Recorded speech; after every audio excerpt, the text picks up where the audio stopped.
तो आइए देश में चल रहे महत्वपूर्ण रक्षाबंधन की बात करते हैं और आपको दिखाते हैं कि आज के रक्षाबंधन और पुराने जमाने के रक्षाबंधन में कितना अंतर आया है। साथ ही सर्वप्रथम राखी किसने बांधी, किसको बांधी, आइए देखते हैं इस रिपोर्ट के जरिए।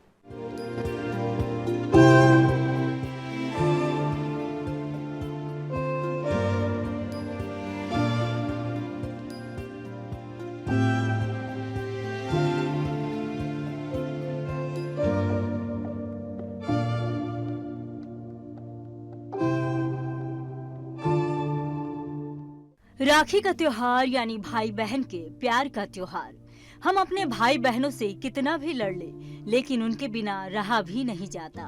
प्रत्येक साल श्रावण मास की पूर्णिमा को रक्षाबंधन का त्योहार मनाया जाता है, जो भाई बहन के बीच के प्यार को प्रगाढ़ करने वाला त्योहार है।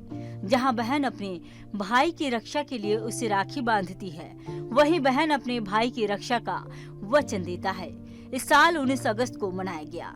इस दिन बहनें सज संवर कर अपने भाई की आरती उतारती हैं, उनके टीका लगाती हैं और उनकी कलाई पर राखी बांधकर उनके मंगल की कामना करती हैं। साथ ही भाई बहन को यह वचन देता है कि वो हमेशा उसकी रक्षा करेगा। लेकिन क्या आप जानते हैं कि यह त्योहार कैसे शुरू हुआ? आइए जानते हैं कि इसकी ऐतिहासिक शुरुआत की कहानियाँ। महाभारत में एक प्रसिद्ध कहानी है कि भगवान कृष्ण ने द्रौपदी की उंगली पर खून बहते देखा। द्रौपदी ने तुरंत अपनी साड़ी का आंचल फाड़कर उसकी उंगली पर बांध दिया। भगवान कृष्ण ने द्रौपदी की सुरक्षा का वचन दिया और चीरहरण के समय उनकी लाज बचाई। यह परंपरा रक्षाबंधन के त्योहार की शुरुआत मानी जाती है। एक और कहानी देवी लक्ष्मी और राजा बलि से जुड़ी है। देवी लक्ष्मी ने राजा बलि की कलाई पर सूत का धागा बांधकर उनके लिए मंगल कामना की। इससे खुश होकर बाली ने भगवान विष्णु को वापस वैकुंठ भेजने का वचन पूरा किया। इसी से रक्षाबंधन की परंपरा शुरू हुई। रक्षाबंधन से जुड़ी कई और मान्यताएं भी हैं। भविष्य पुराण के अनुसार इंद्र की पत्नी शची ने युद्ध में इंद्र की रक्षा के लिए रक्षा सूत्र बांधा था। इसी तरह स्कंद पुराण और श्रीमद् भागवत पुराण में भी रक्षाबंधन से जुड़ी कहानियां मिलती हैं। जैसे भगवान विष्णु ने राजा बलि को 3 पग भूमि की भिक्षा दी और बाद में देवी लक्ष्मी ने उन्हें राखी बांधकर अपने पति को वापस ले लिया। दक्षिण भारत में इस दिन नारियल पूर्णिमा भी मनाई जाती है, जहां मछुआरे समुद्री देवताओं की पूजा करते हैं और नारियल अर्पित करते हैं।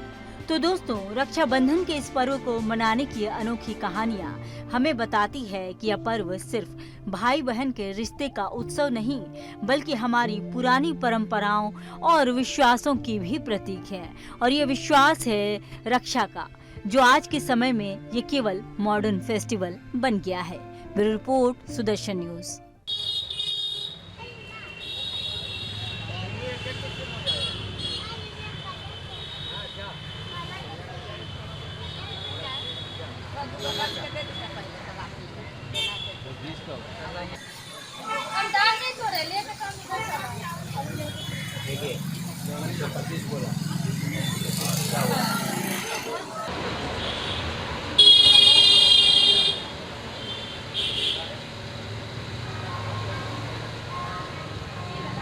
महंगाई का बहुत असर पड़ गया है। जो ग्राहक भी आता है तो 100 रुपये का राखी 10 रुपये होता है। महंगाई के कारण बहुत ज़्यादा ऐसी हो गया है। पुराने समय में रक्षाबंधन सादगी और पवित्रता से भरा एक पारिवारिक समारोह था।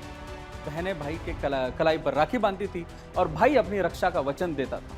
आजकल यह उत्सव बड़े पैमाने पर मनाया जाता है, महंगे उपहार दिए जाते हैं और सोशल मीडिया पर इसकी तस्वीरें वायरल होती हैं।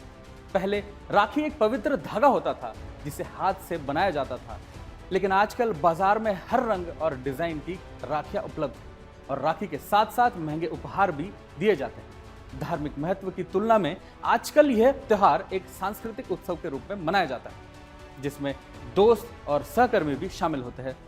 पहले लोग घर में बने उपहार देते थे, जबकि आजकल महंगे गहने, इलेक्ट्रॉनिक्स गैजेट और अन्य वस्तुएं उपहार के रूप में दी जाती है। रक्षाबंधन का पर्व समय के साथ बदल गया है, लेकिन इसका मूल भाव भाई बहन का प्रेम और समर्पण आज भी कायम है।